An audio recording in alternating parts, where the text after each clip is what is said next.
नारे लगा रहे थे वो निरहुआ निरहुआ नहीं कर रहे थे, वो मोदी मोदी कर रहे थे। यहाँ से उन्होंने सांसद चुना नेताजी को, अब वो यहाँ से सांसद बने गए और फिर दिखे ही नहीं। जो अखिलेश यादव जी हैं वो तुष्टीकरण की राजनीति करते हैं, और राहुल गांधी जी वो खाली कॉमेडी करते हैं, उनकी बात सुन के लोग यहाँ हंसते हैं। आजमगढ़ से अखिलेश के खिलाफ ताल ठोक रहे भोजपुरिया स्टार निरहुआ, क्या साइकिल को पछाड़ खिला पाएंगे कमल? क्या अमित शाह की उम्मीदों पर खरे उतरेंगे निरहुआ? निरहुआ को कॉमेडियन क्यों लगते हैं राहुल गांधी? क्या सपा के गढ़ को निरहुआ कर पाएंगे फतेह? सपा के राज में क्यों नहीं हुआ आजमगढ़ का विकास? जीतने पर आजमगढ़ के विकास की राह किस काम से होगी शुरू? देखिए एनएमएफ न्यूज पर आजमगढ़ से बीजेपी उम्मीदवार दिनेश लाल यादव उर्फ निरहुआ का एक्सक्लूसिव इंटरव्यू। नमस्कार, मैं हूं आपके साथ कविता राणा और आज मेरे साथ मौजूद है एक ऐसी शख्सियत जिन्होंने बतौर अभिनेता, निर्माता और साथ में बतौर गायक भोजपुरी फिल्मों में नाम कमाया है। जी हाँ, हमारे साथ मौजूद है भोजपुरी स्टार कहें या जुबली स्टार कहें दिनेश लाल यादव निरहुआ जी, जो कि इस बार अखिलेश यादव के खिलाफ आजमगढ़ से चुनावी ताल ठोक चुके हैं। लेकिन मोदी विरोधियों को शिकस्त दे पाएंगे या नहीं, और क्या इनकी आगे की रणनीति है? अब आइए इनसे बातचीत करते हैं। सर, सबसे पहले तो एनएमएफ न्यूज़ में आपका स्वागत है। थैंक यू, बहुत बहुत धन्यवाद। मैं आपका न्यूज़ देखता हूँ, बहुत अच्छा लगता है मुझे, और मुझे बहुत खुशी हो रही है कि मैं आज आपके साथ इंटरव्यू कर रहा हूँ। सर, मैं सबसे पहले ये जानना चाहती हूँ, सर, पार्टी आला कमान जी, अमित शाह ने आप पे भरोसा जताया है, आपको आजमगढ़ से चुनावी मैदान में उतारा है, तो क्या आप उनके भरोसे को जीत में तब्दील कर पाएंगे? जी, बिल्कुल कर पाएंगे। और ये पहले ही दिन जब मैं आजमगढ़ आया तो पूरे आजमगढ़ ने बता दिया, पूरे हिंदुस्तान को बता दिया कि उनका मिजाज क्या है, वो चाहते क्या है। क्योंकि बहुत सारे लोग ऐसे भी हैं, विरोधी हैं, जो ये कह रहे हैं कि जो 70 किलोमीटर तक रोड पे लोग खड़े थे वो खाली निरहुआ को देखने आए थे, पर उन लोगों ने शायद ध्यान से देखा नहीं वो सारे वीडियो क्लिप्स जिसमें जो लोग भी खड़े थे और वो हमारे साथ चलने वाले नहीं थे। वो तो मैं शूटिंग कर रहा था बनारस में, और मैंने ये अनाउंस कर दिया कि मैं कल जो है आ रहा हूँ आजमगढ़। और जब मैं आजमगढ़ में घुसा, अपने गांव बॉर्डर पे ही मेरा घर है, तो आजमगढ़ में जैसे मैं घुसा वैसे लोग जो स्वागत करना शुरू किए, और लोग जो खड़े होके नारे लगा रहे थे वो निरहुआ निरहुआ नहीं कर रहे थे, वो मोदी मोदी कर रहे थे। मतलब आजमगढ़ को भी पूरे देश की तरह मोदी जी चाहिए, ये बता रही थी आजमगढ़ की जनता। तो मुझे लगता है कि मुझ पे जो भरोसा करके उन्होंने भेजा है, मैं उन पे भरोसा कर रहा हूँ, और मैं उनको ये कहना चाह रहा हूँ कि हमारे प्रधानमंत्री जी ने इतना अच्छा काम किया। आज मैं गांव-गांव में घूम रहा हूँ, लोगों से मिल रहा हूँ, शहरों में भी घूम रहा हूँ, सब जगह जा रहा हूँ, तो लोग बता रहे हैं कि जो काम प्रधानमंत्री जी ने अपने कार्यकाल में किया है, 5 साल में जो काम किया है, वो लाभ जनता तक पहुँचा है, लोगों के घरों तक पहुँचा है। ये कारण है कि आजमगढ़ भी चाहता है कि नरेंद्र मोदी जी फिर से प्रधानमंत्री। लेकिन सर, एक सवाल ये भी उठता है कि 91 में एक ही बार आजमगढ़ में कमल खिला था, तब से लेकर अभी तक सपा बसपा का एक गढ़ रहा है, जो कि ये समाजवादी पार्टी का गढ़ रहा है। तो आप, मैंने देखा कि आप चुनाव प्रचार में लगे हुए हैं, गांव-गांव घूम रहे हैं, आप जमीनी स्तर पे देख रहे हैं आप लोगों को। लेकिन मैं ये जानना चाहती हूँ कि आपको क्या दिखा कि ऐसी कौन कौन सी चीज़ें हैं जिसके चलते आपको कहीं ना कहीं भी लगता है कि आजमगढ़ विकास की धारा से अभी भी अछूता है? बहुत अछूता है। अब जब मैं निकलता हूँ, गाँव में जाता हूँ, तो आजमगढ़ को इस बात का आभास हो रहा है कि उन्होंने यहाँ से एक विधानसभा छोड़ के बाकी 9 विधानसभा पे समाजवादी पार्टी के लोगों को जिताया, विधायक बनाया। पर उसका अंजाम क्या हुआ है? ना कोई सड़क बन रही है, ना कोई काम हो रहा है, कुछ भी नहीं वो कर पा रहे हैं, ना वो कर रहे हैं। दूसरी बात, यहाँ से उन्होंने सांसद चुना नेताजी को, माननीय मुलायम सिंह यादव जी को। अब वो यहाँ से सांसद बने, गए और फिर दिखे ही नहीं। आजमगढ़ वो अपना प्रमाण पत्र तक लेने नहीं आए, ये यहाँ की जनता ही बताई मुझे। तो मुझे लगता है कि आजमगढ़ की जनता इस बात को समझ चुकी है, जान चुकी है कि हम इमोशन में आके इनको चुन तो लेते हैं, पर ये इमोशन उनके अंदर नहीं है। उनके अंदर भी अगर वो प्यार होता तो फिर बात बनती। जैसे ये समाजवादी पार्टी के लोग ये बात कहते हैं कि आजमगढ़ उनका गढ़ है। मैं भी मानता हूं कि आजमगढ़ आपका गढ़ है, आजमगढ़ के लोग आपको प्यार करते हैं, पर आप क्यों नहीं उनसे प्यार करते हैं? सवाल ये है कि ये जनता जान चुकी कि हम तो भाई उन पे भरोसा करते हैं, पर वो हमें वो प्यार नहीं दिखाते हैं। क्योंकि जब अखिलेश यादव जी ने ये कहा कि वो प्रधानमंत्री के रेस से बाहर हैं, मतलब आपको पता है कि आप प्रधानमंत्री बनने वाले नहीं हैं, फिर भी आप आ रहे हैं अपने उन्हीं 9 विधायकों की तरह यहाँ के सांसद बनने, और फिर ये राग अलापने कि हमारी सरकार नहीं है तो हम क्या करें। तो आपको तो अभी पता है कि सरकार नहीं है, मतलब आप कुछ नहीं करने वाले हैं आजमगढ़ के लिए। तो जो आजमगढ़ के लिए करने वाले हैं आप उनको करने दीजिए। इस मामले में तो बहन जी बहुत समझदारी का काम किया उन्होंने। वो तो चुनाव लड़ ही नहीं रही हैं, उनको पता है उनकी सरकार नहीं बनने वाली है। अगर वो कहीं से चुनाव लड़ेंगी तो वहाँ के लिए करेंगी क्या? कुछ कर नहीं पाएंगी। तो ये बात अखिलेश भैया को भी समझना चाहिए कि जब यहाँ के लोग आपको इतना प्यार करते हैं, आप ये कहते हैं कि आपका घर है, तो आप इन लोगों को क्यों पीछे ढकेलने के लिए आ रहे हैं? इनको मुख्य धारा से जुड़ने क्यों नहीं दे रहे हैं? कि अब पूरा देश जानता है कि नरेंद्र मोदी जी की सरकार बन रही है, और नरेंद्र मोदी जी की सरकार बनेगी, और नरेंद्र मोदी जी के साथ जब आजमगढ़ के लोग भी खड़े होंगे तो निश्चित रूप से आजमगढ़ का बहुत तेजी से विकास होगा, जो आपके बनने से नहीं होगा, क्योंकि आप सरकार में नहीं होंगे, आप कुछ करेंगे ही नहीं पाएंगे। तो मुझे लगता है कि आजमगढ़ की जनता जितना उनको प्यार करती है, वो प्यार आजमगढ़ से नहीं करते हैं। वो सिर्फ यहाँ जीतने आते हैं, स्वार्थ में आते हैं, और जीतने के बाद चले जाते हैं। ये बात जनता समझ चुकी है, और यही बात जो है जनता उनसे पूछेगी और जनता उनको हराएगी भी। चलिए सर, एक बात आती है, प्रधानमंत्री से आपने बात निकली तो अभी भी हाल ही में शत्रुघ्न सिन्हा जी हैं, जो ने अभी बीजेपी का दामन छोड़ कांग्रेस में गए हैं, और अभी उनका बड़ा बयान आया है कि प्रधानमंत्री होना चाहिए तो मायावती और अखिलेश यादव जैसे होने चाहिए, जो कि एकदम जिनमें काबिलियत है और जिनमें काम करने की तत्परता है। सर, इस पे आप क्या कहेंगे? मुझे लगता है कि वो हमारे सीनियर कलाकार हैं, मैं उनको बहुत प्यार करता हूँ, मैं उनकी बहुत फिल्में देखा हूँ। लेकिन वो तो अपने प्रधानमंत्री अखिलेश यादव में ढूंढ रहे हैं। हाँ, देखिए वो ढूंढ रहे हैं, पर बात ये है कि क्या अखिलेश भैया खुद में ढूंढ रहे हैं? जब अखिलेश जी खुद ही कह रहे हैं कि वो नहीं प्रधानमंत्री बनेंगे, तो अब ऐसे आदमी में आप ढूंढ के क्या बताना चाहते हैं, क्या दिखाना चाहते हैं, क्या जताना चाहते हैं? जो आदमी प्रधानमंत्री के रेस में ही नहीं है, उस आदमी को आप ये कह रहे हैं कि हम उनको प्रधानमंत्री देखना चाहते हैं। तो आप ऐसे ही सपना देखिए, आपको कहाँ कोई मना कर रहा है, सबको देखना चाहिए सपना। सर, अभी हाल ही में सुर्खियां बनी, आजम खान जी ने अभी भी जयप्रदा जी को लेकर एक बहुत विवादित टिप्पणी की सर। उसके बाद पहले तो अखिलेश यादव जी ने बचाव किया उनका, उसके बाद अब हाल ही में अभी डिम्पल यादव का बयान आया, उन्होंने कहा है कि इन छोटी मोटी चीज़ों में नहीं पड़ना चाहिए, असल मुद्दा ये है कि बीजेपी मुद्दों से भटका रही है। देखिए क्या है, जो अखिलेश यादव जी हैं वो तुष्टीकरण की राजनीति करते हैं, और कुछ लोग नाराज ना हो जाएं इसलिए वो जो भी डिसीजन लेते हैं ये ध्यान में रख के लेते हैं कि अगर मैं कुछ बोलूँगा तो ये नाराज़ हो जाएंगे।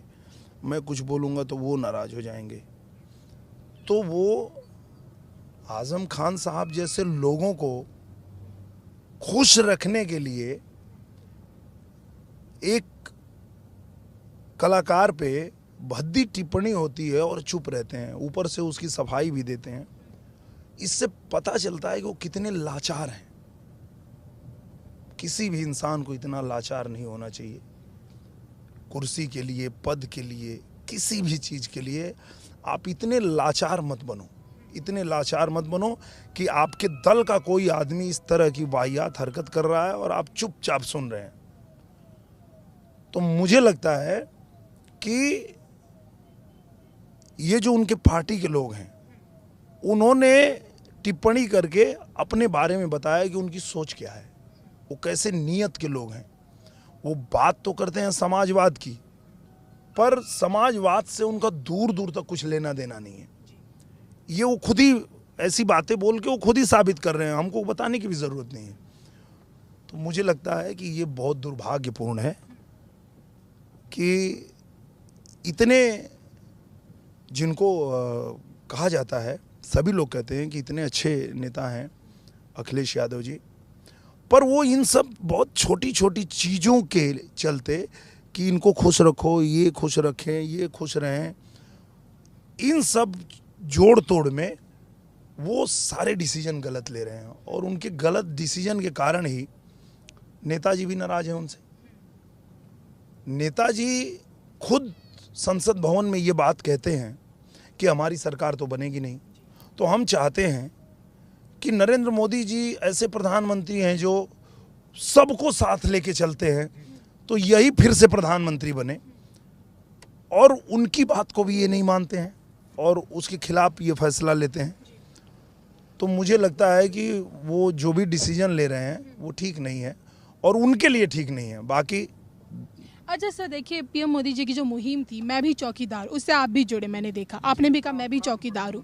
लेकिन सवाल उठता है कि राहुल गांधी अभी भी तुले हुए हैं देश के चौकीदार को चोर साबित करने पे, जबकि वो अपने जीजाजी यानी कि रॉबर्ट वाड्रा जो ऑलरेडी ईडी के चक्कर लगा रहे उस पर नहीं कहते, जो खुद हेराल्ड केस में फंसे हुए हैं वो उस पर कुछ नहीं कहते। इस पर आप क्या कहेंगे? मैं ये कहूँगा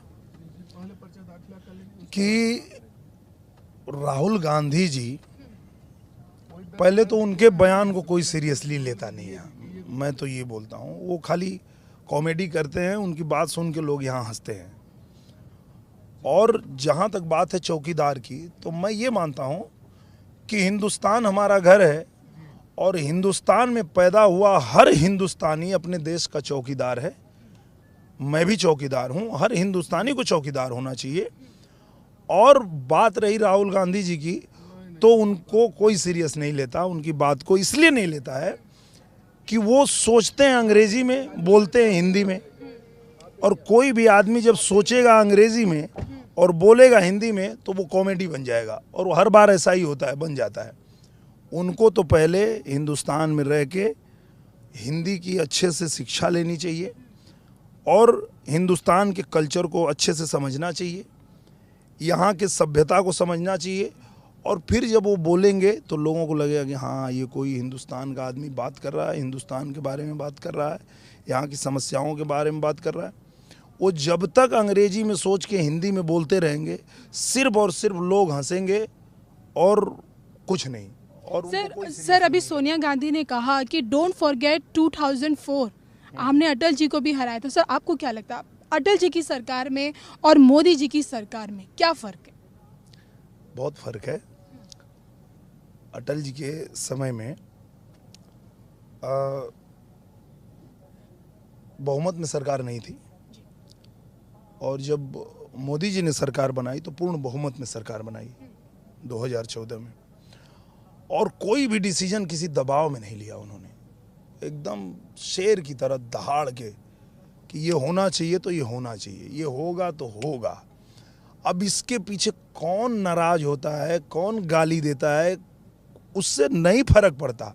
अगर जो फैसला देश के हित में है, उन्होंने देश के हित में वो फैसला लिया, तो मुझे लगता है उसी बात से प्रभावित होके आज पूरा हिंदुस्तान बल्कि मैं तो कहूं कि पूरी दुनिया चाहती है कि भारत के प्रधानमंत्री फिर से नरेंद्र मोदी जी बने। और अगर सोनिया गांधी जी को लगता है कि वो इनको हरा पाएंगे, नरेंद्र मोदी जी को हरा पाएंगे, तो मुझे लगता है कि ये उनका सिर्फ ख्वाब है और ये ख्वाब कभी पूरा नहीं होगा। सर, एक सवाल मेरा ये भी बनता है कि क्या लगता है आपको कि जो एक गठबंधन बना हुआ है सपा बसपा आरएलडी, क्या लगता है कि मोदी लहर को रोक पाएंगे? कभी नहीं। बसपा सपा का गठबंधन हुआ है। बसपा पिछली बार आप देखिए कितनी सीटें थी, जीरो को कितने भी अंक में गुणा करिए। अब तो सब एक हो गए, मोदी हटाओ। मैं तो वही कह रहा हूँ ना, जीरो है, उसको आप जितने अंक में गुणा करिए वो जीरो आने वाला है, कुछ नहीं होने वाला इनका। ये लोग पहले ही अपनी नीयत बता दी है। देखिए क्या होता है, नीयत से बरकत होती है। आप किस नीयत से काम कर रहे हैं वही फलित होता है। और इन्होंने अपनी पहले ही नीयत बता दी कि हमारी नीयत ये है कि जो व्यक्ति देश के लिए सोच रहा है, देश के लिए कर रहा है, उसको हमको रोकना है। जनता समझ गई कि ये लोग तो पागल हो गए हैं, ये क्या कर रहे हैं, एक आदमी अच्छा कर रहा है उसको रोकना क्यों भाई। तुमको अगर चुनाव लड़ना है, अकेले चुनाव लड़ो तुम, और अगर तुमको गठबंधन करना भी है तो भारतीय जनता पार्टी की तरह करो। गठबंधन होना चाहिए देश के हित में। देश के विरोधी ताकत जो हैं उनके साथ आप सुर में सुर मिला रहे हैं कि नहीं जो है राहुल गांधी जी प्रधानमंत्री बनने चाहिए। तो ये तो पाकिस्तान भी चाहता है कि राहुल गांधी जी प्रधानमंत्री बने ताकि हमारा देश कमज़ोर हो जाए, हमारे देश के पास डिसीजन लेने की क्षमता ना हो। ये पाकिस्तान चाहता है। पाकिस्तान चाहता है, ये समझ में आता है क्योंकि हमारा दुश्मन देश है। लेकिन विरोधी इसी पे कहते हैं कि पाकिस्तान से मिले हुए मोदी जी, तभी पाकिस्तान चाहता है कि भारत में मोदी जी की सरकार है। ये देखिए, मैं तो कह रहा हूँ विरोधियों का हाल ये है, ये बेचारे जान चुके हैं कि इनकी जमानत जब्त होने वाली है।